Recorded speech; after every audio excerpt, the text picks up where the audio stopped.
अस्सलाम वालेकुम नाज़रीन, आज की इस वीडियो में हम एक अहम सवाल का जवाब तलाश करेंगे जिसने पूरी दुनिया को हैरत में डाला कि आखिर ईरान और अमेरिका की जंग ख़त्म कैसे होगी।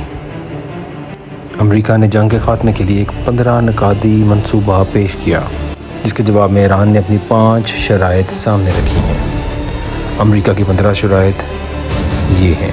नंबर 1, न्यूक्लियर प्रोग्राम का ख़ात्मा। ईरान अपने तमाम जोहरी प्रोग्राम को मुकम्मल तौर पर ख़त्म करे। यूरेनियम की मुंतकली, अफजुदा शुदा यूरेनियम का ज़ख़ीरा मुल्क से बाहर मुंतकिल किया जाए। नंबर 3, मिसाइल प्रोग्राम पर पाबंदी।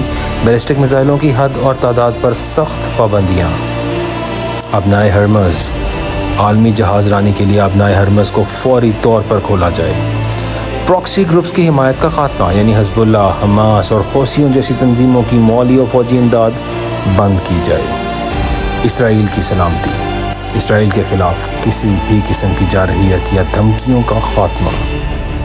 इंसानी हकूक़ और कैदियों की रिहाई, ज़ेर हिरासत अमरीकी और इत्तेहादी शहरियों की फौरी रिहाई। सख्त मॉनिटरिंग, यानी आलमी एटमी तवानाई एजेंसी IAEA को तमाम फ़ौजी और गैर फ़ौजी मकामात तक रसाई दी जाए।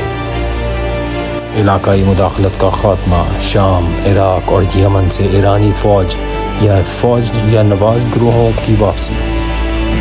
साइबर हमलों की रोकथाम, अमरीका और इसके इत्तेहादियों पर साइबर हमलों की ममानियत। दीगर नकात में मरहलावार पाबंदियों का ख़ात्मा और सिविलियन न्यूक्लियर तवानाई के लिए बैरूनी ईंधन की फराहमी शामिल है। इसके जवाब में ईरान के 5 जवाबी शराइत ये थीं। ईरान ने अमरीकी तजावीज़ को नाजायज़ मुतालबात करार देते हुए अपनी ये 5 शराइत पेश की। जारहियत और टारगेट किलिंग का मुकम्मल ख़ात्मा। ईरान और इसके ओहदेदारों के ख़िलाफ़ तमाम फ़ौजी कार्रवाइयाँ और टारगेट किलिंग फौरी तौर पर बंद की जाए।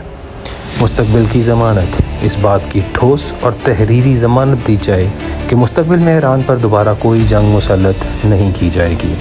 जंगी नुकसानात का अज़ाला, हालिया जंग में होने वाले तमाम मुआशी और जानी नुकसानात का माली मुआवजा अदा किया जाए।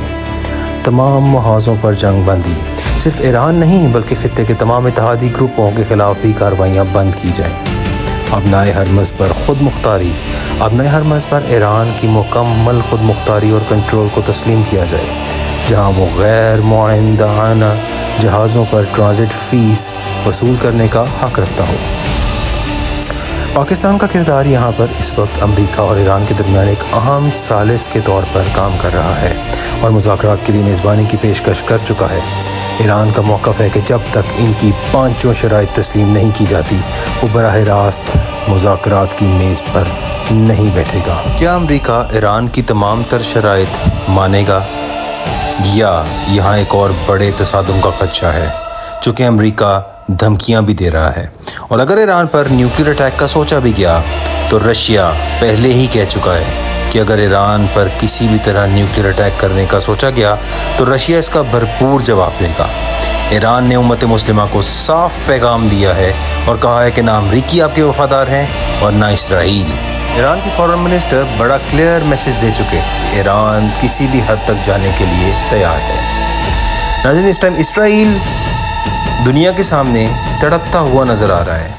नेतन्याहू बार बार कह रहे हैं कि ईरान पूरी दुनिया को थ्रेट कर रहा है, जबकि पूरी दुनिया के लिए असल थ्रेट इसराइल है और यही वो यहूदी हैं जिन्होंने दुनिया में हमेशा फसाद मचाया और आज भी फसाद मचा रहे हैं। नाज़रीन, अब यहाँ पे बड़ा इम्पॉर्टेंट है खारग आइलैंड, यानी ये वो जजीरा जहाँ से ईरान की तमाम तर तेल की तरसीलात होती हैं।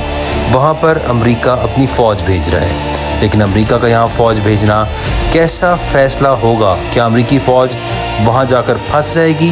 क्योंकि ईरान कभी भी इस जजीरे को ऐसे खाली नहीं छोड़ेगा और कभी भी अमरीकी फ़ौज का कंट्रोल यहाँ पर होने नहीं देगा। अमरीका का यहाँ पर फ़ौज भेजना कैसी मूव है? अपनी राय का कमेंट में ज़रूर इजहार करें और कमेंट में बताएं कि क्या अमरीका फ़ौज का ये डिसीजन ठीक है या गलत। अपना ख्याल रखिएगा। अल्लाह हाफ़िज़।